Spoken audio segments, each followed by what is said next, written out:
सिंदूर का सौदा करते हैं। पुलवामा में आप चुनाव लड़े, आपके पास कोई रास्ता नहीं। सर दिन भर लाश उठाते हैं हम, मेरा पूरा शरीर लाश बन जा गया है। और इन लोगों को लगता है अपराधी इतना ज्यादा बढ़ चढ़ गया है। हम तो कहते हैं सर पप्पू यादव से इन लोगों के पेट में दर्द क्यों होती है? जमीन की दलाली कौन कौन खाता है? नेता, थाना पदाधिकारी, एसपी, डीएसपी। शराब का पैसा कहां कहां बढ़ता है? गरीब जेल जाते हैं। 72 घंटा काफी है बिहार के अपराधी को मिटा देने। नमस्कार, आप देख रहे हैं लाइव सिटीज। आपके साथ मैं हूं मुस्कान।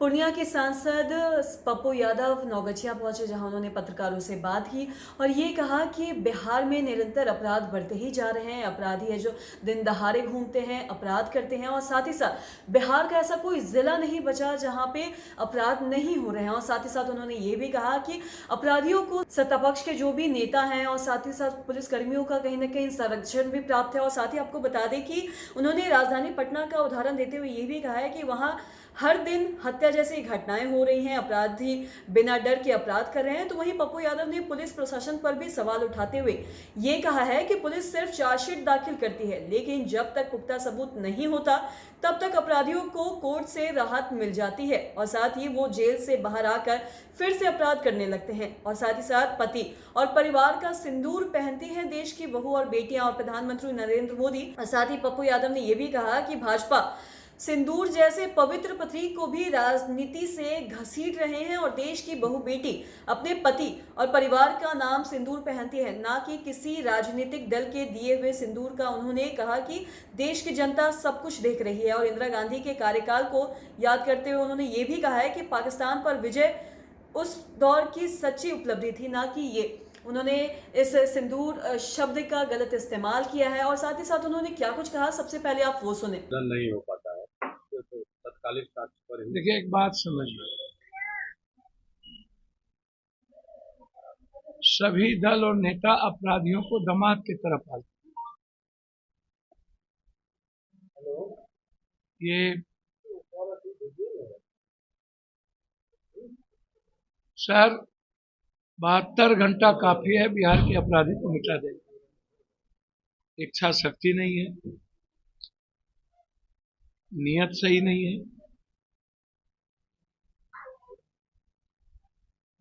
जज्बात नहीं है। दुनिया में कोई ऐसी चीज है जो 72 घंटा के अंदर खत्म नहीं किया जा सकता। अपराधी पैसे का एक धन उगाही का एक माध्यम बन गए, वोट का। और न्याय व्यवस्था इतने ज्यादा लचर पचर हो गए हैं कि अपराधी को वैसे सरकार से भी डर नहीं है, इकबाल नहीं है।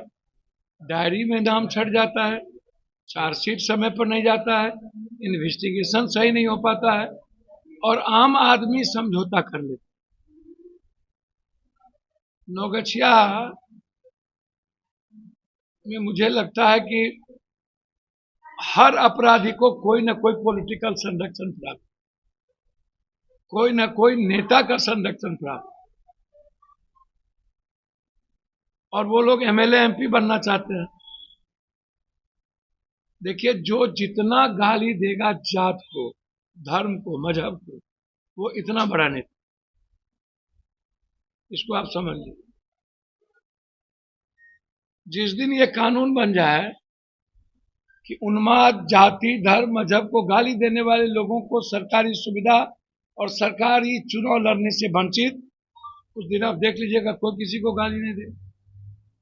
कि लोगों को लगता है कि गिरिराज सिंह, निशिकांत दुबे या ये जितने बड़े दादा परदादा छरदादा है, ये पैसे और ताकत से ही हमको टिकट मिलती है। 4 करोड़ 5 करोड़ रुपया लेके टिकट मिलती है। और दल के नेता को लगता है कि अपराधी हो या माफिया, हमको चुनाव जीतना चाहिए।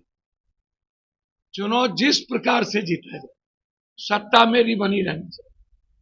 तो अपराधी समाज पैदा कर रही है और अपराधी को सोसाइटी स्थापित करती है और अपराधी को नासूर बनाने की भूमिका कानून का है, सत्ता का है, नेता का है।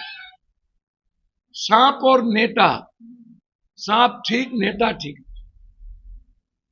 सर इस कंट्री के लिए नेता, हमको सांप मिले और नेता के बारे में तो हम पहले बोलेंगे पहले नेता को मारो। सर जहर है, इंसानियत का दुश्मन है। आप इसको समझिए और इसको एक्सेप्ट कर लिया है सोसाइटी। सर दिन भर लाश उठाते हैं हम, मेरा पूरा शरीर लाश बन जा गया है। आंसू पोंछते और इन लोगों को लगता है अपराध ही इतना ज्यादा बढ़ चढ़ गया है।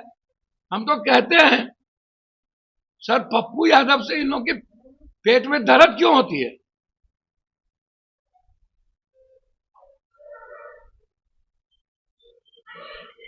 जमीन की दलाली कौन कौन खाता है? नेता, थाना पदाधिकारी, एसपी, डीएसपी। शराब का पैसा कहां कहां बढ़ता है? गरीब जेल जाते हैं। ये जो बालू की माफियागिरी चल रही है, इतना गोली पटना के बगल में चलता है। 2 दिनों में 9 मर्डर हुआ पटना में। मृत्युंजय शर्मा का बेटा डीजी के सामने, एडीजी के सामने गोली चला। दूसरे दिन मृत्युंजय शर्मा का बेटा बोरिंग रोड में गोली मार दिया। सर जेल ढूक के मरवाएंगे, जेल ढूक के। सर जिंदा कैसे रहेगा ये लोग? आज फिर मार दिया 2 को पटना में। सुबह सुबह एक लड़का मर गया, एक लड़का जिंदा है।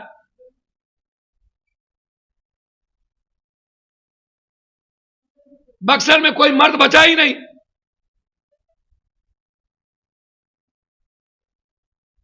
अपराधी समाज पैदा कर, अपराधी को नेता और सिस्टम पैदा कर, अपराधी को स्थापित बना रहा है ये लोग।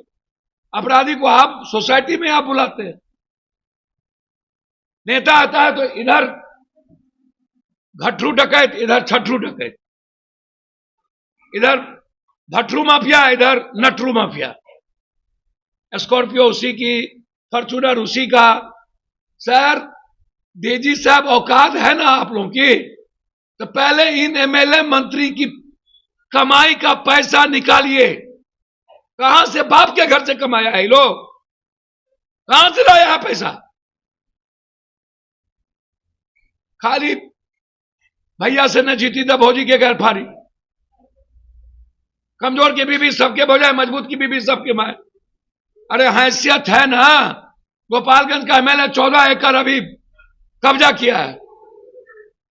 आपके सारे मंत्री अकूट पैसा कमाए हैं। जज्बा है? ये जज्बा सिर्फ इंदिरा गांधी को। ये बिजली कहां से आया सर पता है? मनमोहन सिंह जी ने अमेरिका को चैलेंज कर ऑटोनॉमिक ऊर्जा बोला, मैं वार नहीं चाहता, मुझे ऊर्जा चाहिए, और ले लिया। आप क्या? एक रेफेल वो भी बेईमानी। मात्र 11 साल में एक रेफेल। सिंदूर का सौदा करते। पुलवामा में आप चुनाव लड़े, आपके पास कोई रास्ता नहीं। पत्रकार जी, इनके डिप्टी सीएम ने क्या कहा मध्य प्रदेश कि सेना नरेंद्र मोदी के चरण के पास है। कहा या नहीं? कहा या नहीं? डिप्टी सीएम मध्य प्रदेश क्या कहा? दूसरे मंत्री ने क्या कहा? सूफिया पाकिस्तान आतंकवादी की बहन है, उसको तो अभी तक फांसी हो जानी चाहिए। क्यों अभी तक आप बक्से हुए? कल एक एमएलए ने क्या कहा जम्मू कश्मीर? बोला कि एयरफोर्स लोग सोए हुए थे।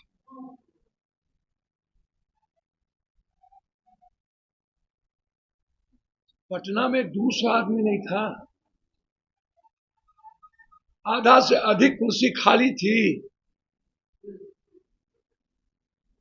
सर, सिंदूर सिर्फ हिंदू संस्कृति में पति लाएंगे या परिवार, कोई और नहीं। हिंदू संस्कृति में सिंदूर देने और बांटने का अधिकार। जी, तो आपने सुना कि पप्पू यादव ने क्या कुछ कहा। उन्होंने प्रधानमंत्री नरेंद्र मोदी पे भी कटाक्ष करते हुए ये कहा है कि प्रधानमंत्री नरेंद्र मोदी ने अब तक उन्होंने कोई भी ऐसा काम नहीं किया कि वो किसी भी बधाई के पात्र बन सके। और साथ ही साथ उन्होंने आतंकवाद पे ये कहा है कि जो भी आतंकवाद है वो हमारे देश में ही पल रहे हैं, सबसे पहले इसे खत्म करने की जरूरत है। और साथ ही साथ उन्होंने ये भी कहा है कि आज इस देश में ही पल रहे हैं जो लोगों को सरेआम मार देते हैं फिर भी खुलेआम घूमते हैं। आतंकवाद की जड़ पर वार करने की वजह सरकार केवल भाषणों तक सीमित रह गई है। और साथ ही साथ उन्होंने क्या चीजें कही आपने भी सुना। उन्होंने अपराध पे क्या कहा, उन्होंने किस तरीके से प्रधानमंत्री नरेंद्र मोदी पे कटाक्ष करते हुए कहा कि अभी तक उन्होंने कोई भी ऐसा काम नहीं किया कि उन्हें बधाई दिया जाए। तो आशा करते हैं जो तमाम जानकारी है आपकी लाभदायक रही। तो आज के इस वीडियो में इतना ही। अगर आपने हमारे चैनल को सब्सक्राइब नहीं किया तो तुरंत कर ले, साथ ही हमारे फेसबुक पेज को लाइक करें। वीडियो देखने के लिए आपका धन्यवाद।